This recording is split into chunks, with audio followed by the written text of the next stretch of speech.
Channel Punjabi ਤੋਂ Alberta weekly programme ਵੇਖ ਰਹੇ ਸਮੂਹ ਦਰਸ਼ਕਾਂ ਨੂੰ ਕੁਲਮੀਤ ਸਿੰਘ ਵੱਲੋਂ ਨਿੱਘੀ ਜੀ ਆਇਆਂ। ਵਾਹਿਗੁਰੂ ਜੀ ਕਾ ਖਾਲਸਾ, ਵਾਹਿਗੁਰੂ ਜੀ ਕੀ ਫਤਿਹ। ਦੋਸਤੋ, ਇਸ ਹਫਤੇ ਅਸੀਂ ਤੁਹਾਡੇ ਲਈ ਅਲਬਰਟਾ ਵੀਕਲੀ ਦੇ ਵਿੱਚ ਗੱਲਬਾਤ ਲੈ ਕੇ ਆਏ ਹਾਂ। ਜਿਹੜਾ ਬਜਟ ਪੇਸ਼ ਕੀਤਾ ਗਿਆ ਫੈਡਰਲ ਗੌਰਮੈਂਟ ਵੱਲੋਂ, ਔਰ ਨਾਲ ਦੀ ਨਾਲ ਲੀਡਰਸ਼ਿਪ ਦੀ ਰੇਸ ਜਿਹੜੀ ਚੱਲ ਰਹੀ ਹੈ ਪੀਸੀ ਪਾਰਟੀ ਦੀ, ਸੀਪੀਸੀ ਪਾਰਟੀ ਦੀ, ਔਰ ਕੁਝ ਜਿਹੜੀਆਂ ਸਾਡੇ ਸੂਬੇ ਅਲਬਰਟਾ ਦੇ ਵਿੱਚ ਗੱਲਾਂ ਬਾਤਾਂ ਹੋ ਰਹੀਆਂ ਉਹਨਾਂ ਬਾਰੇ ਅੱਜ ਗੱਲਬਾਤ ਕਰਾਂਗੇ। ਔਰ ਮੇਰੇ ਨਾਲ ਪ੍ਰੋਗਰਾਮ 'ਚ ਸ਼ਾਮਲ ਹੋ ਰਹੇ ਨੇ ਡਾਕਟਰ ਕਾਲੀਆ ਸਾਹਿਬ, ਜਿਹੜੇ ਭਈ ਮੈਂ ਇਹਨਾਂ ਦਾ ਬੜਾ ਧੰਨਵਾਦੀ ਹਾਂ ਕਿ ਸਮਾਂ ਕੱਢ ਕੇ ਹਾਜ਼ਰ ਹੁੰਦੇ ਨੇ ਔਰ ਤੁਹਾਡੇ ਲਈ ਬਹੁਤ ਡਿਟੇਲਡ ਗੱਲਬਾਤ ਜਿਹੜੀ ਆ ਉਹ ਤਿਆਰ ਕਰਕੇ ਤੁਹਾਨੂੰ ਦੱਸਦੇ ਨੇ। ਜੀ ਆਇਆਂ ਨੂੰ ਡਾਕਟਰ ਸਾਹਿਬ। ਹਾਂਜੀ, ਵਾਹਿ ਖਾਲਸਾ ਵਾਹਿ ਫਤਿਹ। ਸ਼ਾਮਿਲ ਕਰਿਆ ਜੀ ਆਇਆਂ ਨੂੰ ਜੀ। ਡਾਕਟਰ ਸਾਹਿਬ, ਆ ਪਿੱਛੇ ਜਿਹੇ ਦੇਖੋ ਗੱਲ ਇੱਦਾਂ ਆ ਵੀ ਦੇਸ਼ ਦੇ ਵਿੱਚ ਜਿਹੜਾ ਇੱਕ ਤਾਂ ਕੋਵਿਡ-19 ਨੇ 2 ਸਾਲ ਬੜੀ ਮਾਰਾਮਾਰੀ ਕਰੀ ਰੱਖੀ ਆ, ਬੜਾ ਜਿਹੜਾ ਕਹਿੰਦੇ ਹੁੰਦੇ ਆ ਬਦਲੇ ਨੇ ਦੇਸ਼ ਦੇ ਸਮੀਕਰਨ, ਔਰ ਉਹਦੇ ਨਾਲ ਜਿਹੜਾ ਹੁਣ ਸਰਕਾਰ ਨੇ ਬਜਟ ਲਿਆਂਦਾ, ਲੋਕੀ ਕਹਿੰਦੇ ਸੀ ਵੀ ਸਰਕਾਰ ਪੈਸਾ ਪ੍ਰਿੰਟ ਕਰੀ ਜਾਂਦੀ ਆ ਉਹ ਹੁਣ ਜਿਹੜਾ ਬਜਟ ਪੇਸ਼ ਕੀਤਾ ਜੀ ਉਹ ਕੀ ਰੂਪ ਰੇਖਾ ਪੇਸ਼ ਕਰ ਰਿਹਾ ਹੈਗਾ? ਇਸ ਤਰ੍ਹਾਂ ਹੈਗਾ, ਇਹ ਬਜਟ ਪੇਸ਼ ਹੋਇਆ ਇਸ ਮਹੀਨੇ ਦੀ 7 ਅਪ੍ਰੈਲ ਨੂੰ ਜੀ। ਤੇ ਜਿਵੇਂ ਕਿ ਆਪਾਂ ਜਾਣਦੇ ਕ੍ਰਿਸਟੀਆ ਫਰੀਲੈਂਡ ਆਪਣੀ ਜਿਹੜੀ ਫਾਈਨਾਂਸ ਮਿਨਿਸਟਰ ਹੈ ਜੀ, ਇਹ ਬਹੁਤ ਹੀ one of the outstanding finance minister ਸਾਬਤ ਹੋ ਰਹੀ ਹੈ। ਤੇ ਵੈਸੇ ਵੀ ਲਿਬਰਲ ਦੀ ਆਪਾਂ ਥੋੜੀ ਜਿਹੀ ਪਿੱਛੇ ਝਾਤ ਮਾਰੀਏ, ਮਾਰਟਨ ਜਾਂ ਪਿੱਛੇ ਕ੍ਰਿਸਚੀਅਨ ਜੀ, ਉਹ ਵੀ ਪ੍ਰਾਈਮ ਮਿਨਿਸਟਰ ਬਣਨ ਤੋਂ ਪਹਿਲਾਂ ਦੇ ਵਰ ਫਾਈਨਾਂਸ ਮਿਨਿਸਟਰ ਜੀ, ਐਂਡ ਵੈਰੀ ਵੈਲ ਨੋਨ। ਇਹ ਵੀ ਕੁਦਰਤੀ ਸ਼ੀ ਇਜ਼ ਫਰੋਮ ਅਲਬਰਟਾ। ਹਾਂ ਜੀ, ਓਰੀਜਨਲੀ ਇੱਥੋਂ ਹੀ ਆ। ਹਾਂ, ਪੀਸ ਰਿਵਰ ਤੋਂ ਹੈ। ਤੇ ਇਹਦੀ ਮਦਰ ਨੇ 1988 ਚ ਇੱਥੇ ਸਟੈਥਕੋਨਾ ਤੋਂ ਐਨਡੀਪੀ ਦੀ ਸੀਟ ਵੀ ਲੜੀ ਸੀ, ਮੈਂਬਰ ਪਾਰਲੀਮੈਂਟ ਦੀ। ਅੱਛਾ ਜੀ। ਬੈਕਗ੍ਰਾਉਂਡ ਉਹ ਹੈ ਇਸ ਦੀ। ਤੇ ਬਹੁਤ ਵੈਲ ਰੈਡ ਹੈ। ਰਸ਼ੀਆ ਯੂਕਰੇਨ ਚ ਇਹਨੇ ਕੰਮ ਕਰਿਆ 20 ਸਾਲ। ਸ਼ੀ ਵਾਜ਼ ਅ ਜਰਨਲਿਸਟ ਤੇ ਫਾਈਨੈਂਸ਼ੀਅਲ ਟਾਈਮਜ਼ ਦੀ ਐਡੀਟਰ ਵੀ ਰਹੀ ਹੈ। ਠੀਕ। ਹਾਂਜੀ, ਨਿਊਯਾਰਕ ਟਾਈਮ ਚ ਰਹੀ ਹੈ ਡਿਪਟੀ ਐਡੀਟਰ। ਅੱਛਾ। ਉਹ ਯਾ ਬਹੁਤ ਅੱਛੀ ਬੈਕਗ੍ਰਾਉਂਡ ਆ। ਫੋਰਨ ਮਿਨਿਸਟਰ ਰਹੀ, ਆਪਣਾ ਇੰਟਰ ਗਵਰਨਮੈਂਟ ਵਿੱਚ ਰਹੀ, ਤੇ ਬਹੁਤ ਹੀ ਜਿਹਨੂੰ ਕਹਿੰਦੇ ਆ ਬਿਹਤਰ ਮਤਲਬ ਕਿ ਫਾਈਨਾਂਸ ਮਿਨਿਸਟਰ ਸਿੱਧ ਹੋ ਰਹੀ ਹੈ। ਇਹਦਾ ਦੂਸਰਾ ਬਜਟ ਸੀ ਇਹ। ਤੇ ਜਿਸ ਤਰ੍ਹਾਂ ਕਿ ਤੁਸੀਂ ਦੱਸਿਆ ਕਿ ਪਹਿਲਾਂ ਤਾਂ ਪੈਂਡੈਮਿਕ ਨੇ ਸਾਰੇ ਕੰਟਰੀ 'ਚ ਆਪਣਾ ਇਕਨੋਮੀ ਦੀ ਉਹਨਾਂ ਨੇ ਪਿੱਠ ਤੋੜ ਕੇ ਰੱਖਤੀ ਜੀ, ਕਿਉਂਕਿ ਬਿਜ਼ਨਸਿਸ ਕਲੋਜ਼ ਹੋ ਗਏ, ਸਕੂਲ ਕਾਲਜ ਕਲੋਜ਼ ਹੋ ਗਏ, ਸਾਰਾ ਜਿਹੜਾ ਐਂਟਰਟੇਨਮੈਂਟ ਇੰਡਸਟਰੀ ਆ ਉਹ ਸਾਰੀ ਬੰਦ ਹੋ ਗਈ, ਜਹਾਜ਼ ਚੱਲਣੇ ਬੰਦ ਹੋ ਗਏ। ਇਹਦੇ ਨਾਲ ਬਿਲਕੁਲ ਹੀ ਇਕਨੋਮੀ ਜਿਹੜੀ ਸੀ ਉਹ ਡਾਮਾਡੋਲ ਹੋ ਗਈ। ਤੇ ਦੂਸਰਾ ਹੁਣ ਜਦ ਉਹਨੂੰ ਜਿਹੜਾ ਠੱਲ ਪਈ 1.5-2 ਸਾਲ ਬਾਅਦ, ਤੇ ਆਹ ਹੁਣ ਯੂਕਰੇਨ ਰਸ਼ੀਆ ਵਾਲਾ ਮਾਮਲਾ ਆ ਗਿਆ, ਸ਼ੁਰੂ ਹੋ ਗਿਆ। ਲਗਾਤਾਰ ਜਾਰੀ ਹੈ, 2 ਮਹੀਨੇ ਹੋਣ ਲੱਗੇ ਆ। ਤੇ ਹੁਣ ਗਲੋਬਲਾਈਜੇਸ਼ਨ ਦੀ ਵਜ੍ਹਾ ਨਾਲ ਕੋਈ ਵੀ ਮੁਲਕ ਕਿਤੇ ਵੀ ਕੁਝ ਹੁੰਦਾ ਉਹਦਾ ਅਸਰ ਸਾਰੀ ਦੁਨੀਆ 'ਚ ਹੁੰਦਾ। ਮਤਲਬ ਉਹ ਅਲੱਗ ਨਹੀਂ ਰਹਿ ਸਕਦੇ ਕਿਉਂਕਿ ਮੰਡੀਆਂ ਇੱਕ ਦੂਜੇ ਨਾਲ ਜੁੜ ਚੁੱਕੀ ਹੈ ਪਿਛਲੇ 40-50 ਸਾਲ 'ਚ। ਅਗਰ ਇੱਕ ਮੰਡੀ 'ਚ ਕੋਈ ਮੰਦੀ ਆਉਂਦੀ ਹੈ ਬੜੀ ਕੰਟਰੀ ਦੇ, ਤਾਂ ਸਾਰੀ ਦੁਨੀਆ ਦੀ ਫੂਡ ਮਤਲਬ ਕਿ ਜਿਹੜੀ ਉਹ ਹੈ ਚੇਨ, ਉਹਨੂੰ ਫਰਕ ਪੈਂਦਾ। ਜਿਵੇਂ ਹੁਣ ਆਪਾਂ ਯੂਕਰੇਨ ਵਾਲਾ ਦੇਖ ਰਹੇ ਹਾਂ ਵੀ ਹਰ ਪਾਸੇ ਸਾਰੇ ਕਣਕ ਮਹਿੰਗੀ ਹੋ ਗਈ। ਦੇ ਵਿੱਚ ਫੂਡ ਤਾਂ ਹੋਈ ਹੈ ਕਿਉਂਕਿ ਕਣਕ ਜ਼ਿਆਦਾਤਰ ਉਹੀ 2 ਕੰਟਰੀ ਦੇ ਰਹੇ ਸੀ ਯੂਰਪ ਨੂੰ ਜੀ। 30-35% ਉਹੀ ਸਪਲਾਈ ਕਰਦੇ ਸੀ। ਤੇ ਇਸ ਤਰ੍ਹਾਂ ਹੀ ਤੇਲ ਦਾ ਦੂਸਰਾ ਸਾਰਾ ਮਤਲਬ ਕਿ ਮਾਮਲਾ ਹੋਇਆ ਜੀ, ਤੇ ਉਹਦੇ ਨਾਲ ਇਕਨੋਮੀ ਬਹੁਤ ਹੀ ਡਾਊਨ ਗਈ। ਤੇ ਲੇਕਿਨ ਹੁਣ ਜਿਹੜਾ ਸੀ ਕਿ 5-6 ਮਹੀਨੇ ਤੋਂ ਠੀਕ ਹੋ ਰਿਹਾ ਸੀ, ਔਰ ਜਿਹੜੀ ਹੈ ਬਿਜ਼ਨਸਿਸ ਵੀ ਰੀਬਾਊਂਡ ਕਰ ਰਹੀਆਂ ਸੀ, ਤੇ ਕੁਦਰਤੀ ਤੇਲ ਦੇ ਰੇਟ ਵੱਧ ਗਏ ਜੀ। ਔਰ ਕੈਨੇਡਾ ਦੀ ਜਿਹੜੀ ਹੈ ਇਕਨੋਮੀ ਅਰਾਊਂਡ 7% ਤੇਲ 'ਤੇ ਡਿਪੈਂਡ ਕਰਦੀ ਹੈ। ਉਹ ਵੀ ਮੇਰਾ ਖਿਆਲ ਹੈ ਜੀ ਵੀ ਜ਼ਿਆਦਾ ਜਿਹੜਾ ਯੂਕਰੇਨ ਦੀ ਗੱਲਬਾਤ ਹੋਣ ਕਰਕੇ ਰਸ਼ੀਆ ਦਾ ਤੇਲ ਜਿਹੜਾ ਦੁਨੀਆ ਭਰ ਵਿੱਚੋਂ ਇੱਕ ਕਿਸਮ ਦਾ ਬੰਦ ਕਰ ਦਿੱਤਾ ਗਿਆ। ਹਾਲੇ ਸਾਡਾ ਨਹੀਂ ਉੱਧਰ ਜਾਣਾ ਸ਼ੁਰੂ ਹੋਇਆ। ਅਸੀਂ ਆਪਣਾ ਮੈਕਸੀਮਮ ਤੇਲ ਇਹਨੂੰ USA ਨੂੰ ਹੀ ਵੇਚਦੇ ਹਾਂ ਜੀ। ਹਾਂਜੀ, ਲੇਕਿਨ ਅੱਗੇ ਵਾਸਤੇ ਪਲਾਨ ਕਰ ਰਹੇ ਹਾਂ ਜੀ ਕਿ ਵੀ ਅਸੀਂ ਪਰਮਾਨੈਂਟਲੀ ਅਗਰ ਇਹੋ ਜਿਹਾ ਕੋਈ ਮੌਕਾ ਆਉਂਦਾ ਤਾਂ ਅਸੀਂ ਸਪਲਾਈ ਕਰ ਸਕੀਏ।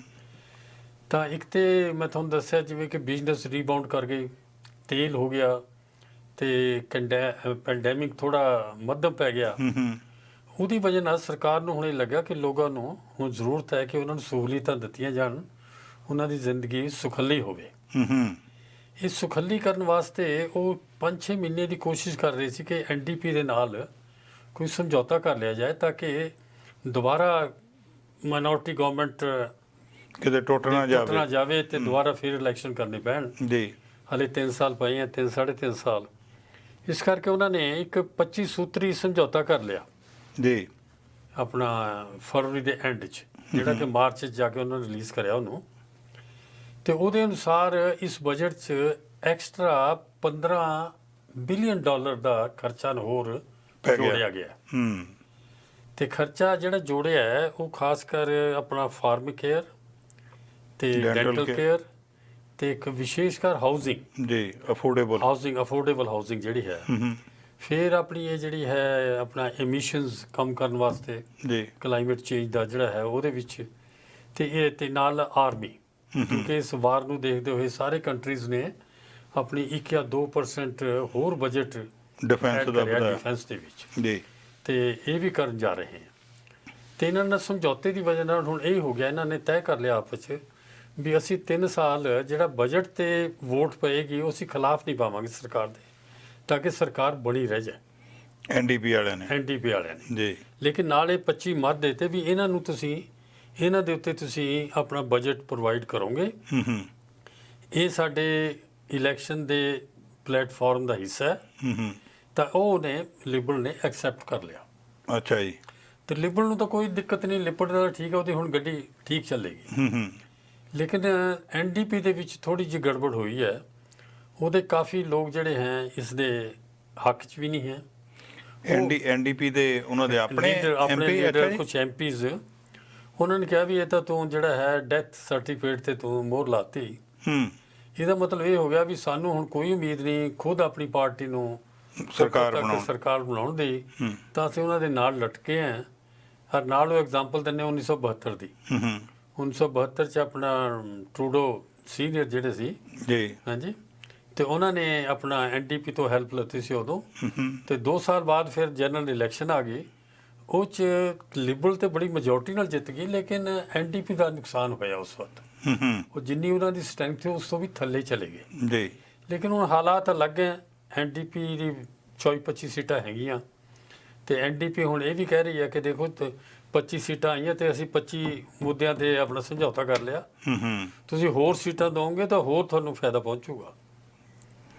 ਹਾਂਜੀ ਜੀ ਤੇ ਦੂਸਰੀ ਗੱਲ ਇਹ ਜਿਹੜਾ ਬਜਟ ਹੈ ਇਹਦਾ ਢਾਂਚਾ ਇਸ ਤਰ੍ਹਾਂ ਹੈ ਕਿ ਸਾਡਾ ਜਿਹੜਾ ਟੋਟਲ ਬਜਟ ਹੈ 2022-23 ਦਾ, ਉਹ ਤੇ ਟੋਟਲ ਬਜਟ ਹੈਗਾ ਲਗਭਗ 460 ਬਿਲੀਅਨ ਦਾ ਜੀ, ਤੇ ਲੇਕਿਨ ਜਿਹੜੀ ਆਮਦਨ ਹੈ ਉਹ 408 ਬਿਲੀਅਨ ਹੈ। ਸੋ ਪਹਿਲਾਂ ਹੀ ਘਾਟਾ ਪੈ ਪਹਿਲਾਂ ਰਿਹਾ। ਹੀ 52.8 ਬਿਲੀਅਨ ਦਾ ਘਾਟਾ ਸੰਭਾਵਿਤ ਹੈ 22-23 ਦੇ ਵਿੱਚ। ਜੀ ਲੇਕਿਨ ਅੱਛੀ ਗੱਲ ਇਹ ਹੈ ਕਿ ਪਿਛਲੇ 2 ਸਾਲ ਜਿਹੜੇ ਬੀਤੇ ਨਾ 2020 ਜਾਂ 21 ਜਾਂ 22 ਉਹਦੇ ਵਿੱਚ 140 ਬਿਲੀਅਨ ਤੇ 113 ਬਿਲੀਅਨ ਦਾ ਘਾਟਾ ਸੀ। 140 ਤੋਂ 113 ਤੇ ਆਇਆ, 113 ਤੇ ਚਲੋ ਹੁਣ 52 ਤੇ ਆਇਆ। ਮਤਲਬ ਘਟਦਾ ਜਾ ਅਗਰ ਰਿਹਾ। ਇਸ ਤਰ੍ਹਾਂ ਹੀ ਹੁਣ ਇਕਨੋਮੀ ਠੀਕ ਰਹਿੰਦੀ ਹੈ ਤਾਂ 2026 ਜਾਂ 27 ਦਾ ਜਿਹੜਾ ਬਜਟ ਹੋਏਗਾ ਉਹ 'ਚ 7 ਜਾਂ 8 ਬਿਲੀਅਨ ਦਾ ਘਾਟਾ ਰਹਿ ਜਾਏਗਾ।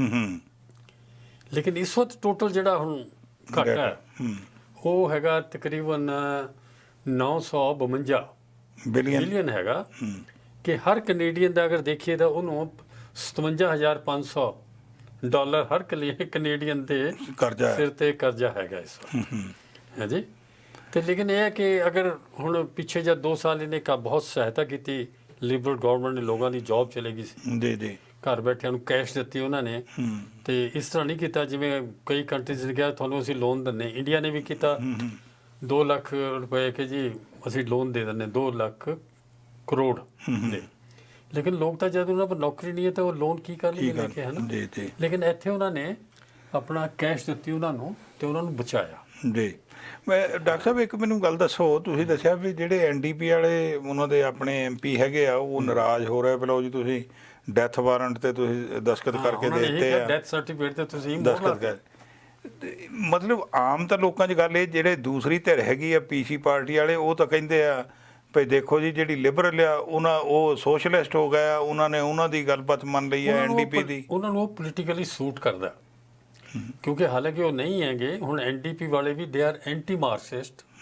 ਲੇਕਿਨ ਇੱਥੇ ਅਲਬਰਟਾ 'ਚ ਵੀ ਤੇ ਫੈਡਰਲ 'ਚ ਵੀ ਉਹ ਪਾਰਲੀਮੈਂਟ 'ਚ ਉਹ ਜਿਹੜੀ ਵੀ ਗੱਲ ਕਰਦੇ ਆ ਵੀ ਆਹ ਰਿਚ ਤੇ ਟੈਕਸ ਲਾ ਦਿਓ, ਫਲਾਣਾ ਕਰ ਦਿਓ, ਉਹ ਜਦੀ ਕਹਿੰਦੇ ਇਹ ਤਾਂ ਕਮਿਊਨਿਸਟ ਹੈ ਜੀ, ਇਹ ਤਾਂ ਕਮਿਊਨਿਸਟ ਹੈ। ਅਲਬਰਟਾ ਅਸੈਂਬਲੀ 'ਚ ਤਾਂ ਰੋਜ਼ ਹੀ ਇਹ ਝਗੜਾ ਪੈਂਦਾ ਵੀ ਇਹ ਤਾਂ ਕਮਿਊਨਿਸਟ ਹੈ, ਹਾਲਾਂਕਿ ਕਮਿਊਨਿਜ਼ਮ ਉਹਨਾਂ ਦੇ ਨੇੜੇ ਵੀ ਨਹੀਂ ਹੈ ਜੀ। ਉਹ ਸਿਰਫ ਪਰ ਉਹ ਇੱਕ ਲੇਬਲ ਲੱਗਾ ਪ੍ਰੋਗਰੈਸਿਵ ਹੈ, ਉਹ ਲੇਬਲ ਲਾ ਕੇ ਉਹਨਾਂ ਨੂੰ ਫਾਇਦਾ ਹੈ ਪੋਲੀਟੀਕਲੀ। ਇਹੀ ਗੱਲ ਉੱਥੇ ਫੈਡਰਲ ਗਵਰਨਮੈਂਟ ਦੇ ਵਿੱਚ ਹੈ।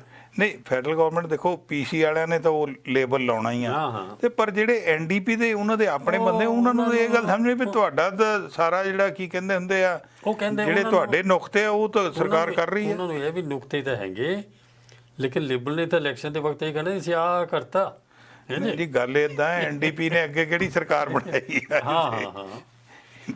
ਫੈਡਰਲ ਲੈਵਲ ਤੇ ਸਰਕਾਰ ਤਾਂ ਨਹੀਂ ਨਾ ਬਣੀ ਕਿ ਇਹਨਾਂ ਦੋਨਾਂ 'ਚ ਕਿਹਨੂੰ ਨਫਾ ਜਾਂ ਨੁਕਸਾਨ ਹੁੰਦਾ। ਲੋਕਾਂ ਨੂੰ ਜ਼ਰੂਰ ਫਾਇਦਾ ਹੋਏਗਾ। ਹਾਂ, ਲੋਕਾਂ ਦਾ ਫਾਇਦਾ ਹੋ ਰਿਹਾ ਉਸ ਗੱਲ 'ਚ ਫਾਇਦਾ ਹੋਏਗਾ ਕਿ ਜਿਵੇਂ ਹੁਣ ਸੀਨੀਅਰਸ ਸਿਰਫ 20% ਦਵਾਈਆਂ ਦਾ ਪੇ ਕਰਦੇ ਆ, ਫਿਰ ਸ਼ਾਇਦ 5 ਜਾਂ 4% ਕਰਨਗੇ। ਲੇਕਿਨ ਉਹ ਫਾਰਮਾ ਕੇਅਰ ਵਾਲਾ ਲਾਗੂ ਹੋਏਗਾ 2023 ਦੇ ਐਂਡ 'ਚ ਜੀ। ਬਕਾਇਦਾ ਇੱਕ ਉਹ ਸਿਸਟਮ ਬਣਾਉਣਗੇ, ਕੰਪਨੀ ਬਣਾਉਣਗੇ ਜਿਹੜੀਆਂ ਦਵਾਈਆਂ ਵਗੈਰਾ ਪਰਚੇਜ਼ ਕਰੇਗੀ ਜੀ ਜੀ, ਤਾਂ ਉਸ ਤੋਂ ਬਾਅਦ ਆਏਗਾ। ਲੇਕਿਨ ਜਿਹੜਾ ਡੈਂਟਲ ਕੇਅਰ ਹੈ ਉਹ 12 ਸਾਲ ਤੱਕ ਦੇ ਬੱਚਿਆਂ ਤੇ ਹੁਣ ਹੀ ਲਾਗੂ ਹੋ ਜਾਏਗਾ ਇਸੇ ਸਾਲ 'ਚ। ਤੇ ਜਿਨ੍ਹਾਂ ਲੋਕਾਂ ਦੀ 90,000 ਤੱਕ ਦੀ ਇਨਕਮ ਹੈ ਉਹਨਾਂ ਨੂੰ ਇਹ ਸਾਰੀ ਫੈਸਿਲਿਟੀਜ਼ ਮਿਲਣਗੀਆਂ। ਹੁਣ ਖਾਸ ਕਰ ਜਿਵੇਂ ਇੰਡੀਜੀਨਸ ਹੈ ਜੀ, ਜਿੱਥੇ ਆਪਾਂ ਅਫੋਰਡੇਬਲ ਹਾਊਸਿੰਗ ਗੱਲ ਕੀਤੀ ਨਾ, ਉਹ 'ਚ ਉਹਨਾਂ ਨੇ 6 ਬਿਲੀਅਨ ਐਕਸਟਰਾ ਪਾਇਆ ਆਲਰੇਡੀ। ਜਿਹੜਾ ਉਸ ਮਾਦੇ 'ਚ ਹੈਗਾ ਸੀ ਉਹ ਤਾਂ ਹੈ ਹੀ ਜੀ, ਐਕਸਟਰਾ ਪਾਇਆ। ਉਹ 'ਚ ਵੀ ਉਹਨਾਂ ਨੇ ਕਾਫੀ 1.7 ਬਿਲੀਅਨ ਦੇ ਕਰੀਬ ਇੰਡੀਜੀਨਸ ਵਾਸਤੇ ਪ੍ਰੋਵਾਈਡ ਕੀਤਾ ਤਾਂ ਕਿ ਆਪਾਂ ਦੇਖਦੇ ਇੱਥੇ ਵੀ ਡਾਊਨਟਾਊਨ 'ਚ ਜ਼ਿਆਦਾ ਉਹੀ ਲੋਕ ਹੋਮਲੈਸਨੈਸ ਹੁੰਦੇ, ਉਹਨਾਂ ਦੀ ਡਾਇਰੈਕਟ ਮਦਦ ਕਰਨ ਦੀ ਬਹੁਤ ਕੋਸ਼ਿਸ਼ ਕੀਤੀ ਹੈ ਜੀ। ਤੇ ਰੀਕਨਸੀਲੇਸ਼ਨ ਵਾਲੀ ਜਿਹੜਾ ਕਿ ਕਮਿਸ਼ਨ ਨੇ ਕਿਹਾ ਸੀ ਵੀ ਇਹਨਾਂ ਨਾਲ ਤੁਸੀਂ ਚੰਗਾ ਵਿਵਹਾਰ ਕਰੋ, ਜਿਹੜਾ ਇਹਨਾਂ ਦਾ ਦੁੱਖ ਦਰਦ ਉਹਨੂੰ ਦੂਰ ਕਰੋ, ਤੇ ਸਕੂਲ ਦੇ ਬੱਚਿਆਂ ਦੀ ਜਿਹੜੀ ਉਹ ਪਿੰਜਰ ਨਿਕਲ ਰਹੇ ਆ ਉਹਦੇ ਵਾਸਤੇ ਵੀ ਉਹਨਾਂ ਨੇ ਐਕਸਟਰਾ ਮਨੀ ਪ੍ਰੋਵਾਈਡ ਕੀਤੀ ਹੈ ਜੀ। ਉਹਨਾਂ ਨੂੰ ਬਹੁਤ ਰੀਹੈਬਿਲਿਟੇਟ ਕਰਨ ਵਾਸਤੇ ਅੱਛੀ ਕੰਮ ਕੀਤਾ ਜਾ ਰਿਹਾ। ਹਾਂ, ਅੱਛਾ ਡਾਕਟਰ ਸਾਹਿਬ, ਜੇ ਆਪਾਂ ਇਹਨੂੰ ਇਸ ਬਜਟ ਨੂੰ ਜਾਂ ਪਹਿਲੇ ਹੀ ਜਿਹੜੇ ਬਜਟ ਆਉਂਦੇ ਰਹੇ ਆ ਉਹਨਾਂ ਨਾਲ ਇਹਨੂੰ ਜੇ ਤੁਸੀਂ ਕੰਪੇਅਰ ਕਰਦੇ ਤਾਂ ਤੁਹਾਨੂੰ ਕੀ ਵੱਡਾ ਫਰਕ ਕੀ ਲੱਗਦਾ? ਸਾਰੇ ਬਜਟਾਂ 'ਚ ਨਾ, ਕਿਉਂਕਿ ਕੋਈ ਐਸੀ ਦੁੱਖ ਦਰਦ ਜਿਵੇਂ ਹੁਣ 2 ਸਾਲ 'ਚ ਆਇਆ ਉਹ ਨਹੀਂ ਹੋਏ ਸੀ।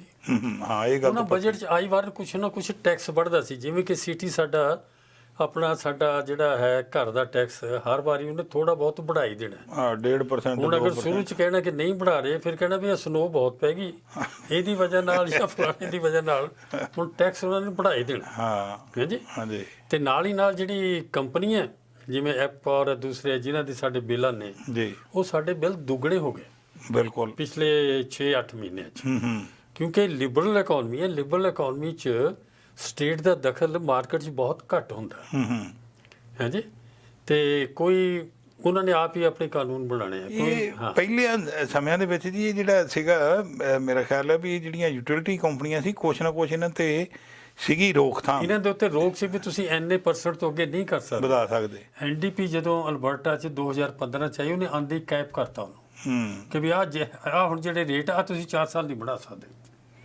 ਉਹਨਾਂ ਦਾ ਇੰਸ਼ੋਰੈਂਸ ਕੰਪਨੀਆਂ ਦੇ ਵੀ ਕੀਤੇ ਸੀ ਜੀ। ਹਾਂ, ਲੇਕਿਨ ਜਿਹੜੀ ਕੰਜ਼ਰਵੇਟਿਵ ਹੈ ਉਹ ਤਾਂ ਬਲੀਵ ਇਹ ਕਰਦੇ, ਉਹ ਤਾਂ ਉਹਨਾਂ ਦਾ ਤਾਂ ਇੱਕ ਮੁਹਾਵਰਾ ਹੈ ਕਿ government has no business to be in business, ਵੀ ਸਰਕਾਰ ਨੇ ਬਿਜ਼ਨਸ ਹੀ ਨਹੀਂ ਜਾਣਾ। ਪਰ ਹੈ ਦਰਅਸਲ ਉਹ ਹੈ ਸਾਰੇ ਹੀ ਬਿਜ਼ਨਸ ਲਈ ਆ। ਨਹੀਂ, ਇਸ ਤਰ੍ਹਾਂ ਕਿ ਬਿਜ਼ਨਸ 'ਚ ਨਹੀਂ ਜਾਣ ਨਾਲ ਨਾ ਜਿਹੜਾ ਕਾਰਪੋਰੇਟ ਹੈ ਜਾਂ ਜਿਹੜਾ ਰਿਚ ਹੈ ਉਹ ਜੋ ਮਰਜ਼ੀ ਕਰ ਲੈ, ਜਿਹਦੇ ਕੋਲ ਕੈਪੈਸਿਟੀ ਹੈਗੀ ਇਨਵੈਸਟ ਕਰਨ ਦੀ, ਉਹਦਾ ਪੈਸਾ ਆਏ ਵੱਧਦਾ, ਤੇ ਜਿਹੜਾ ਢਿੱਲਾ ਵਿਚਾਰਾ ਜੌਬ ਕਰਦਾ ਹੈ ਦੂਸਰਾ ਕਰਦਾ ਹੈ ਉਹ ਆਏ ਜਾਂਦਾ, ਥੱਲੇ ਨੂੰ ਜਾਂਦਾ ਹਾਂਜੀ। ਹੁਣ ਜਿਹੜੀ ਕਾਰਪੋਰੇਟ ਕੰਪਨੀਆਂ ਜਿਨ੍ਹਾਂ ਨੂੰ ਇੰਨਾ ਪੈਸਾ ਜਾਂਦਾ ਹੈ, ਉਹਨਾਂ ਨੂੰ ਇੰਨਾ ਗੇਨ ਹੁੰਦਾ ਹੈ ਜੀ, ਤਾਂ ਉਹ ਫਿਰ ਟੈਕਸ ਵੀ ਭਰਦੇ ਆ, ਉਹਦੇ ਨਾਲ ਥੋੜਾ ਰੈਵਨਿਊ ਵੀ ਵੱਧਦਾ। ਲੇਕਿਨ ਐਟ ਦਾ ਸੇਮ ਟਾਈਮ ਜਦੋਂ ਇਲੈਕਸ਼ਨਸ ਵਗੈਰਾ ਹੁੰਦੇ ਆ ਤਾਂ ਉਹ ਵੀ ਦੇਖਦੇ ਆ ਵੀ ਸਾਡੇ ਹੱਕ 'ਚ ਕਿਹੜੀ ਪਾਰਟੀ ਭੁਗਤੇਗੀ, ਤਾਂ ਉਹਨਾਂ ਨੂੰ ਮਤਲਬ ਕਿ ਪੈਸੇ ਦੀ ਕੋਈ ਦਿੱਕਤ ਨਹੀਂ ਰਹਿੰਦੀ। ਜਿਹੜੀ ਗਵਰਨਮੈਂਟ ਇਹ ਕਹਿ ਰਹੀ ਹੈ ਨਾ, ਬੇਸ਼ੱਕ ਇੰਡੀਆ 'ਚ ਕੋਈ ਕਹਿ ਰਹੀ ਹੈ ਕਿ ਨਾ ਖਾਂਦੇ ਆ ਨਾ ਖਾਣ ਦਿੰਦੇ ਆ, ਉਹ ਇੰਨਾ ਇੰਟਰਨਲੀ ਇੰਨਾ ਖਾਂਦੇ ਆ ਕਿ ਤੁਸੀਂ ਅੰਦਾਜ਼ਾ ਹੀ ਨਹੀਂ ਕਰ ਸਕਦੇ ਕਿ ਇਲੈਕਸ਼ਨ ਤੇ 100 ਕਰੋੜ 55,000 ਕਰੋੜ ਉਸ ਵਕਤ ਉਹ ਖਰਚ ਹੁੰਦਾ। ਅੱਛਾ ਡਾਕਟਰ ਸਾਹਿਬ, ਇੱਕ ਗੱਲ ਦੱਸੋ ਮੈਨੂੰ, ਆਪਣੇ ਭਾਈਚਾਰੇ ਦੇ ਵਿੱਚ ਖਾਸ ਤੌਰ 'ਤੇ ਜਦੋਂ ਆਪਾਂ ਵੇਖਦੇ ਹਾਂ ਇਹ ਮਤਲਬ ਐਨਡੀਪੀ ਲਿਬਰਲ ਤੇ ਦੂਸਰੇ, ਇਹਦੇ 'ਚ ਤੁਹਾਨੂੰ ਕਿਵੇਂ ਲੱਗਦਾ ਵੀ ਜਿਹੜੀ ਲੋਕਾਂ ਦੀ ਹੁਣ ਜਿਵੇਂ ਤੁਸੀਂ ਕਿਹਾ ਵੀ ਲੋਕਾਂ ਦਾ ਕੰਮਕਾਰ ਹੋ ਰਿਹਾ, ਚਾਹੇ ਉਹ ਐਨਡੀਪੀ ਦੇ ਦਬਾਅ ਥੱਲੇ ਕਰ ਰਹੀ ਆ, ਉਹਨਾਂ 'ਚ ਖਿੱਚਾ ਤਾਂ ਨਹੀਂ ਹੈਗੀ।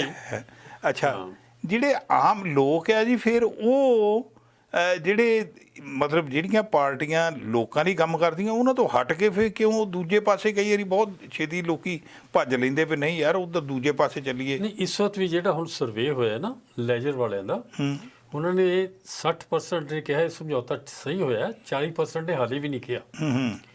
ਕਿਉਂਕਿ ਇੱਥੇ ਜਿਹੜਾ ਰੂਰਲ ਵੋਟਰ ਹੈ ਨਾ, ਖਾਸ ਕਰ ਅਲਬਰਟਾ 'ਚ ਨਾ, ਕਹਿੰਦਾ ਕੈਨੇਡਾ 'ਚ ਤੁਸੀਂ ਦੇਖਦੇ ਵੀ 8 ਜਾਂ 10 ਐਸੇ ਸ਼ਹਿਰ ਹੈ ਜਿਹਨਾਂ ਨੂੰ ਤੁਸੀਂ ਸ਼ਹਿਰ ਕਹਿ ਸਕਦੇ, ਬਾਕੀ ਤਾਂ ਕਸਬੇ ਜਾਂ ਪਿੰਡ ਹੈ ਜੀ। ਜਿਹੜੇ ਕਸਬਿਆਂ ਦੇ ਲੋਕ ਹੈ ਉਹ ਹਾਲੇ ਵੀ ਬਹੁਤ ਹੀ ਐਕਸਟ੍ਰੀਮਲੀ ਕੰਜ਼ਰਵੇਟਿਵ ਹੈ, ਆਪਣੇ ਕਲਚਰਲੀ ਵੀ ਤੇ ਪੋਲੀਟੀਕਲੀ ਵੀ, ਯਾਨੀ ਕਿ ਸੋਸ਼ਲੀ ਵੀ ਤੇ ਪੈਸੇ ਫਾਈਨੈਂਸ਼ੀਅਲੀ ਵੀ। ਉਹ ਉਹਨਾਂ ਦੇ ਨਾਲ ਜਾਂਦੇ ਆ।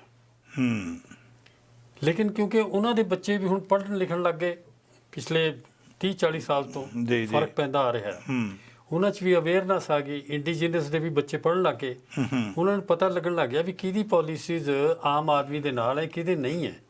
ਉਹਦੇ ਨਾਲ ਕਈ ਵਾਰੀ ਪਲਟਾ ਖਾ ਕੇ ਦੂਜੇ ਵੀ ਜਿੱਤੇ ਜਾਂਦੇ, ਜਿੱਥੇ ਜਿਸ ਤਰ੍ਹਾਂ ਐਨਡੀਪੀ ਜਿੱਤ ਗਈ ਸੀ 2015 'ਚ ਜੀ ਹੈ ਜੀ। ਤੇ ਲੇਕਿਨ ਫਿਰ ਜਿਹੜਾ ਕਾਰਪੋਰੇਟ ਹੈ ਉਹ ਇੰਨਾ ਮਾਰਕੀਟ 'ਚ ਪੈਸਾ ਸਿੱਟਦਾ ਕਿ ਐਨਡੀਪੀ ਜਾਂ ਦੂਸਰੇ ਜਿਹੜੇ ਲੈਫਟ ਵਾਲੇ ਹੈ ਜਾਂ ਜਿਹੜੇ ਪ੍ਰੋਗਰੈਸਿਵ ਹੈ ਉਹ ਫਿਰ ਬਾਹਰ ਨਿਕਲ ਜਾਂਦੇ। ਅੱਛਾ ਡਾਕਟਰ ਸਾਹਿਬ, ਇਹ ਤਾਂ ਚਲੋ ਬਜਟ ਵਾਲੀ ਗੱਲ ਹੋ ਗਈ। ਨਹੀਂ, ਬਜਟ 'ਚ ਇੱਕ ਦੀ ਗੱਲ ਆਪਾਂ ਹੋਰ ਕਰੀਏ ਇਹਦੇ 'ਚ ਜੀ, ਕਿ ਇੱਕ ਤਾਂ ਜਿਹੜੇ ਟੈਕਸ ਹੈ ਨਾ, ਇਸ ਵਾਰੀ ਕੋਈ ਟੈਕਸ ਨਹੀਂ ਲੱਗਾ ਇਸ ਬਜਟ 'ਚ, ਕੋਈ ਵਧਾਇਆ ਨਹੀਂ, ਕੋਈ ਨਹੀਂ ਵਧਾਇਆ। ਸਿਰਫ ਜਿਹੜਾ ਸੁਪਰ ਰਿਚ ਹੈ ਜਿਹਦੀ 1 ਬਿਲੀਅਨ ਤੋਂ ਜ਼ਿਆਦਾ ਆਮਦਨ ਹੈ, ਹਾਂਜੀ, ਉਹਦੇ ਤੇ ਲਾਇਆ ਉਹਨਾਂ ਨੇ, ਉਹਦੇ ਉੱਤੇ 1.5% ਲਾਇਆ। 15% ਉਹਦੇ ਆਲਰੇਡੀ ਸੀ, 1.5 ਲਾ ਕੇ 16.5% ਕਰਤਾ। ਲੇਕਿਨ ਇਹ ਬਹੁਤ ਹੀ ਘੱਟ ਹੈ ਦੇਖਿਆ ਜਾਏ ਤਾਂ। ਆਮਦਨ ਤੁਸੀਂ ਦੱਸ ਰਹੇ 1 ਬਿਲੀਅਨ ਤੇ ਬਣਾ ਰਹੇ ਤੁਸੀਂ 1.5%। ਜੀ ਟੈਕਸ 1.5%। ਤੁਸੀਂ ਆਪਣਾ ਅਸਲ 'ਚ ਨਾ ਸਰਕਾਰਾਂ ਦੀ ਮੁਸ਼ਕਿਲ ਇਹ ਹੈ ਕਿ ਉਹਨਾਂ ਨੇ ਆਪਣਾ ਵੋਟ ਸੰਭਾਲਣਾ ਹੁੰਦਾ, ਹੁਣ ਉਸ ਵੋਟ ਨੂੰ ਕਿੱਥੇ ਜਾਣ ਦੇਣ। ਨਹੀਂ ਦੇਖੋ, ਕਾਰਪੋਰੇਟ ਵਾਲਿਆਂ ਦੀ ਤਾਂ ਵੋਟ ਤਾਂ ਉਹਨਾਂ ਦੀ ਉਨੀ ਕੀ ਹੁੰਦੀ ਆ, ਵੋਟਾਂ ਤਾਂ ਲੋਕਾਂ ਦੀਆਂ ਆ। ਤੇ ਜੇ ਲੋਕ ਇਹ ਗੱਲ ਨੂੰ ਸਮਝ ਜਾਣ ਵੀ ਭਾਈ ਦੇਖੋ ਉਧਰ ਤਾਂ ਸਿਰਫ 1.5% ਹੀ ਵਧਾਇਆ ਤੇ ਤੁਹਾਡੇ ਰਗੜਾ ਤੁਹਾਨੂੰ ਪੈ ਰਿਹਾ, ਤੁਹਾਡਾ ਤਾਂ 10 ਦਾ 10 ਹੀ ਖੜਾ ਹੈ ਨਾ। ਹਾਂ ਬਿਲਕੁਲ। ਤੇ ਉਹ ਇਹ ਲੋਕ ਅੰਡਰਸਟੈਂਡ ਨਹੀਂ ਕਰਦੇ, ਜਾਂ ਫਿਰ ਪਾਰਟੀਆਂ ਨਾ, ਇੱਥੇ ਮੈਂ ਦੇਖਦਾ ਇਲੈਕਸ਼ਨ ਤੱਕ ਆ ਜਾਂਦਾ ਹੈ ਤੇ ਕੋਈ ਲੋਕਾਂ ਨੂੰ ਐਜੂਕੇਟ ਨਹੀਂ ਕਰਦੇ, ਕੋਈ ਸੈਮੀਨਾਰਸ ਨਹੀਂ ਹੋ ਰਹੇ। ਤੇ ਇੰਡੀਆ 'ਚ ਮੈਂ 60 'ਚ ਦੇਖਦਾ ਸੀ, ਨਿਆ ਉਹ ਰੂਸ ਦਾ, ਚੀਨ ਦਾ ਸਾਰਾ ਅਸਰ ਆਇਆ ਸੀ ਤੇ ਨੁੱਕੜ ਮੀਟਿੰਗਸ ਹੁੰਦੀਆਂ ਸੀ, ਨੁੱਕੜ ਨਾਟਕ ਹੋਣ ਲੱਗ ਗਏ ਸੀ। ਲੋਕਾਂ ਨੂੰ ਦੱਸਦੇ ਸੀ ਵੀ ਆਹ ਕਿਵੇਂ ਹੈ, ਆਹ ਕਿਵੇਂ ਹੈ, ਇਹਨਾਂ ਦੀ ਪੋਲਿਟਿਕਸ ਕਿਆ ਹੈ, ਇਕਨੋਮੀ ਕਿਵੇਂ ਵਰਕ ਕਰਦੀ ਹੈ। ਉਹ ਹੁਣ ਨਹੀਂ ਹੈ। ਹੁਣ ਤਾਂ ਬਹੁਤ ਹੀ ਸਾਰਾ ਕੁਝ ਸਫਿਸਟੀਕੇਸ਼ਨ ਵਾਲਾ ਕੰਮ ਹੋ ਗਿਆ ਕਿ ਕੰਪਿਊਟਰ 'ਤੇ ਜਾਂ ਈਮੇਲ 'ਤੇ ਹੀ ਸਭ ਕੁਝ ਹੋ ਰਿਹਾ ਹੈ। ਹੁਣ ਲੋਕਾਂ ਦੀ ਆਮਣੇ ਸਾਹਮਣੇ ਗੱਲਬਾਤ ਬਹੁਤ ਘੱਟ ਗਈ ਹੈ। ਤੁਹਾਨੂੰ ਇਹ ਨਹੀਂ ਗੱਲ ਲੱਗਦੀ ਵੀ ਜਿਹੜੀ ਮੈਂ ਇੱਕ ਦਿਨ ਮੇਰੇ ਖਿਆਲ ਉਹਦੀ ਆਪਣੇ ਪਾਲੀ ਭੁਪਿੰਦਰ ਦੀ ਗੱਲ ਪੜ੍ਹ ਰਿਹਾ ਸੀ ਜੀ, ਉਹ ਕਹਿੰਦਾ ਵੀ ਅੱਜ ਦਾ ਖਾਸ ਕਰਕੇ ਨੌਜਵਾਨ, ਚਾਹੇ ਉਹ ਉੱਥੇ ਭਾਰਤ 'ਚ ਬੈਠਾ ਚਾਹੇ ਬਾਹਰਲੇ ਦੇਸ਼ਾਂ 'ਚ ਬੈਠਾ, ਉਹ ਕਹਿੰਦਾ ਉਹ ਤਾਂ ਸਿਰਫ ਇੱਕ ਸੈੱਲ ਫੋਨ 'ਤੇ ਹੀ ਉਹਦੀ ਧੌਣ ਚੁੱਕੀ ਆ। ਬਿਲਕੁਲ ਬਿਲਕੁਲ ਬਿਲਕੁਲ। ਹੁਣ ਹੋਰ ਕਿਸੇ ਗੱਲ ਦਾ ਉਹਨੂੰ ਨਹੀਂ ਪਤਾ। ਉਹ ਕਹਿੰਦਾ ਵੀ ਉਹਦੇ 'ਤੇ ਹੀ ਸਵੇਰ ਤੋਂ ਸ਼ਾਮ ਤਾਈਂ ਉਹ ਚੁੱਕਿਆ ਡਾਟਾ, ਉਹਨੂੰ ਮੁਫਤ ਮਿਲੀ ਜਾ ਰਿਹਾ ਜਾਂ ਜਿੱਦਾਂ ਵੀ ਪੈਸੇ ਲੈ ਕੇ ਵੀ ਹੈ। ਪਰ ਉਹ ਕਹਿੰਦਾ ਉਹ ਉਸੇ ਗੱਲ 'ਚ ਹੀ ਕੀ ਕਹਿੰਦੇ ਆ, ਮੰਤਰ ਮੁਗਧ ਹੋਇਆ। ਦੂਜੀ ਗੱਲਬਾਤ ਬਾਰੇ ਤਾਂ ਕੁਝ ਸੋਚ ਹੀ ਨਹੀਂ ਰਿਹਾ ਜੀ।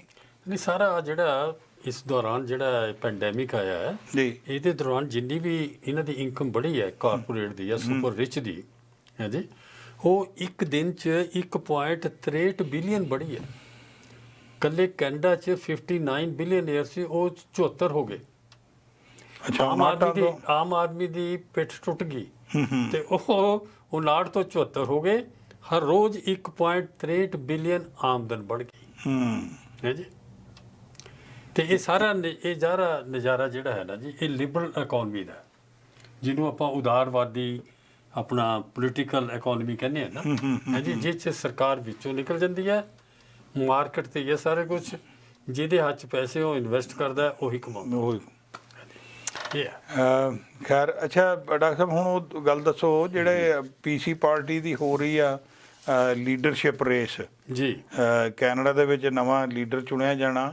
ਤੁਸੀਂ ਮੈਨੂੰ ਦੱਸਦੇ ਸੀਗੇ ਬੰਦੇ ਬੜੇ ਖੜੇ ਹੋ ਗਏ ਸੀਗੇ ਜੀ। ਹਾਂ, ਬੰਦੇ ਦੇਖੋ ਜੀ, ਇਹ ਹੈਗੀ ਜਿਹੜੀ ਇਲੈਕਸ਼ਨ ਹੈ ਇਹ 10 ਸਤੰਬਰ ਨੂੰ ਹੈ ਤੇ ਬੰਦੇ ਖੜੇ ਹੋ ਗਏ 30। ਵਾਹ। ਤੇ ਲੇਕਿਨ ਇੱਥੇ ਮੈਂ ਤੁਹਾਨੂੰ ਇਹ ਦੱਸਣਾ ਚਾਹੁੰਦਾ ਕਿ ਇਹਨਾਂ ਨੇ ਫੀਸ ਰੱਖੀ ਹੋਈ ਹੈ 3 ਲੱਖ, ਉਹ ਚੋਂ 1 ਲੱਖ ਤਾਂ ਬਾਅਦ ਚ ਮੋੜ ਦਿੰਦੇ ਆ। ਅੱਛਾ ਜੀ, ਜੋ ਪਰ ਸਾਰੇ ਫਿਰ ਵੀ ਕਾਫੀ ਹੈ ਜੀ, ਜੋ ਸਾਰੇ ਰੂਲਸ ਦਾ ਪਾਲਨ ਕਰਦਾ ਤਾਂ ਉਹਦੇ 1 ਲੱਖ ਮੁੜ ਜਾਂਦਾ ਸੈਟੀਸਫੈਕਟਰੀ, ਅਗਰ ਸਾਰਾ ਕੁਝ ਹੋ ਗਿਆ। ਲੇਕਿਨ 2 ਲੱਖ ਦੇਣਾ, ਮੈਨੂੰ ਲੱਗਦਾ ਵੀ ਉਹ 19 ਜਿਹੜੇ ਭੱਜ ਗਏ ਨਾ, ਉਹ ਅਖੀਰ ਤੇ ਆਪਣਾ ਪੈਸੇ ਪੂਸੇ ਦੇ ਵਜ੍ਹਾ ਨਾਲ ਹੀ ਚਲੇ ਗਏ। ਹੁਣ ਸਿਰਫ 11 ਹੀ ਖੜੇ ਹੋਏ ਆ। ਅੱਛਾ ਜੀ। ਹਾਂ, ਹੁਣ ਉੱਥੇ ਮੈਂ ਤੁਹਾਨੂੰ ਇੱਕ ਹੋਰ ਗੱਲ ਦੱਸਾਂ ਕਿ ਆ ਜਿਹੜਾ 2 ਲੱਖ ਹੋਇਆ, ਤੁਸੀਂ ਹੈਰਾਨ ਹੋਵੋਗੇ 2017 ਚ ਜਦੋਂ ਇਹਨਾਂ ਦੀ ਲੀਡਰਸ਼ਿਪ ਰੇਸ ਹੋਈ ਹੈ, ਉਸ ਵਕਤ ਸਾਰਾ ਹੀ ਇਹਨਾਂ ਦੀ ਜਿਹੜੀ ਫੀਸ ਹੈਗੀ ਸੀ ਉਹ 50,000 ਸੀ। ਅੱਛਾ, $50,000। ਹਾਂ, $50,000 ਸੀ। ਕੋਈ ਇਹਨਾਂ ਦੀ ਆਪਸੀ ਪੋਲਿਟਿਕਸ ਐਸੀ ਹੋਈ ਜਦ 2019 ਚ ਹੋਇਆ ਨਾ, ਉਸ ਮਿਸਟਰ ਸਕੀਰ ਸੀ ਨਾ ਜਿਹੜਾ, ਉਹਨੂੰ ਹਰਾਉਣ ਵਾਸਤੇ ਜਾਂ ਵੋਟਾਂ ਕ੍ਰੀਏਟ ਕਰਨ ਵਾਸਤੇ ਐਸੀ ਇਹਨਾਂ ਦੀ ਕਮੇਟੀ ਨੇ ਕੀਤਾ, ਸਿੱਧਾ ਹੀ 3 ਲੱਖ ਤੇ ਪਹੁੰਚਾਤਾ ਉਸ ਨੂੰ। ਕੁਝ ਤੁਹਾਨੂੰ ਲੱਗਦਾ ਨਹੀਂ ਵੀ ਪਾਰਟੀ ਲਈ ਵੀ ਪੈਸਾ ਜਮ੍ਹਾਂ ਹੋਈ ਜਾਂਦਾ? ਪਾਰਟੀ ਤੁਹਾਨੂੰ ਦੱਸਿਆ ਵੀ ਇਹ ਤਾਂ ਪਾਰਟੀ ਉਹ ਫ੍ਰੀ ਮਾਰਕੀਟ ਵਾਲੀ ਹੈ, ਇਹਨੂੰ ਪੈਸੇ ਦੀ ਕੋਈ ਕਮੀ ਨਹੀਂ ਹੈ। ਹਾਂਜੀ, ਇਹ ਤਾਂ ਜੇ 0.5% ਵੀ ਸੁਪਰ ਰਿਚ ਦੇ ਹੱਕ 'ਚ ਕੋਈ ਕਾਨੂੰਨ ਬਣਾ ਦੂਗੀ, ਉਹ ਤੁਹਾਨੂੰ 20 ਸਾਲ ਪੈਸੇ ਦਿੰਦਾ ਰਹੂਗਾ। ਲੋਕਾਂ ਦੀ ਆਹ ਗੱਲ ਨਹੀਂ ਨਾ ਸਮਝ ਆਉਂਦੀ। ਲੋਕ ਤਾਂ ਕਹਿੰਦੇ ਯਾਰ ਨਹੀਂ, ਅਮੀਰ ਬੰਦੇ ਨੇ ਆ ਮੰਦਿਰ ਬਣਾਤਾ, ਗੁਰਦੁਆਰਾ ਬਣਾਤਾ, ਚਰਚ ਬਣਾਤਾ, ਇਹ ਤਾਂ ਬਹੁਤ ਬੜੀਆ ਬੰਦਾ। ਉਹ ਆਪਣੇ ਟੈਕਸ ਤੋਂ ਬਚਣ ਵਾਸਤੇ ਹੀ ਇਹ ਸਾਰਾ ਕੁਝ ਬਣਾਉਂਦਾ। ਗਵਰਨਮੈਂਟ ਨੇ ਉਹਦੇ ਵਿੱਚ ਗੁੰਜਾਇਸ਼ ਰੱਖੀ ਹੈ ਵੀ ਜੇ ਤੂੰ ਆਹ ਧਾਰਮਿਕ ਜਗ੍ਹਾ ਤੇ ਪੈਸੇ ਲਾਏਗਾ ਤੇ ਇੰਨੇ ਵੱਧ ਜਾਣਗੇ ਜੀ। ਹੁਣ ਇਹਨਾਂ 11 ਚੋਂ ਸਿਰਫ 4 ਕੈਂਡੀਡੇਟ ਐਸੇ ਹਨ ਜਿਹੜੇ ਉੱਭਰ ਕੇ ਅੱਗੇ ਆਏ ਆ। ਇਹਨਾਂ ਦੇ ਮੈਂ ਤੁਹਾਨੂੰ ਨਾਂ ਦੱਸਦਾ। ਪਹਿਲਾ ਤਾਂ ਹੈਗਾ ਆਪਣਾ ਪੀਅਰੇ ਪੋਲੀਨ। ਹਾਂਜੀ, ਪੀਅਰ ਪੋਲੇ। ਹਾਂ, ਦੂਸਰਾ ਹੈਗਾ ਆਪਣਾ ਜੀਨ ਸ਼ੈਰੇ ਜਾਂ ਸ਼ਰੇ। ਹਾਂ, ਤੀਸਰਾ ਹੈਗੀ ਲੈਜ਼ਨੀ ਲੀਵਿਸ। ਚੌਥਾ ਹੈਗਾ ਪੈਟਰਿਕ ਬਰਾਊਨ, ਜਿਹੜਾ ਇੱਥੇ ਵੀ ਆਇਆ ਸੀ 4-5 ਦਿਨ ਹੋਏ। ਜੀ ਜੀ, ਆਪਾਂ ਉਹਦੇ ਨਾਲ ਗੱਲਬਾਤ ਕੀਤੀ ਸੀ। ਹੁਣ ਜਿਹੜਾ ਪਹਿਲਾ ਪੋਲੀਵ ਕੀ ਹੈਗਾ, ਪੀਅਰ ਪੋਲੇ। ਹਾਂ, ਉਹਦੀ ਬਹੁਤ ਜਨਤਾ ਆ ਰਹੀ ਹੈ, ਬਹੁਤ ਭੀੜ ਪੈ ਰਹੀ ਹੈ ਉਹਦੀ ਮੀਟਿੰਗਸ ਦੇ ਵਿੱਚ ਜੀ। ਹਾਂਜੀ, ਤੇ ਇੱਕ ਤੇ ਉਹ ਕਹਿੰਦਾ ਵੀ ਆ ਜਿਹੜਾ ਕਾਰਬਨ ਟੈਕਸ ਹੈ। ਨਹੀਂ, ਉਹ ਅਲਬਰਟਾ ਜਾਇਆ, ਉਹਨੇ ਜਿਹੜੀਆਂ ਗੱਲਾਂ ਕਹੀਆਂ ਉਹਦੇ ਤੇ ਲੋਕ ਬੜੇ ਇਕੱਠੇ ਹੋਏ। ਉਹ ਕਹਿੰਦਾ ਮੈਂ ਇੱਥੇ ਸਾਰੀਆਂ ਹੀ ਪਾਈਪਲਾਈਨਾਂ ਬਣਾਉਂ। ਉਹ ਕਹਿੰਦਾ ਪਾਈਪਲਾਈਨਾਂ ਤਾਂ ਬਣਾਉਂਗਾ ਹੀ, ਤੇ ਨਾਲ ਜਿਹੜਾ ਬਿੱਲ C-48 ਔਰ C-69 ਸੀ ਨਾ, ਜਿਹੜਾ ਕੰਜ਼ਰਵੇਟਿਵ ਗਵਰਨਮੈਂਟ ਲਿਆਈ ਸੀ, ਹਾਰਪਰ ਲੈ ਕੇ ਆਇਆ ਸੀ ਜੀ 12 ਜਾਂ 13 ਦੇ ਵਿੱਚ, ਉਹਦੇ ਅਨੁਸਾਰ ਜਿਹੜਾ ਪਾਈਪਲਾਈਨ ਦਾ ਜਿਹੜਾ ਇਨਫਰਾਸਟ੍ਰਕਚਰ ਹੈ ਨਾ ਖੜਾ ਕੀਤਾ ਜਾਂਦਾ, ਉਹਦੀਆਂ ਸ਼ਰਤਾਂ ਬਹੁਤ ਕਾਫੀ ਸਖਤ ਹੋ ਗਈਆਂ ਸੀ। ਉਹ ਕਹਿੰਦੇ ਅਸੀਂ ਇਹ 2 ਬਿੱਲ ਹੀ ਕਹਿੰਦਾ ਖਤਮ ਕਰ ਦੇਣੇ ਹੈ ਜੀ।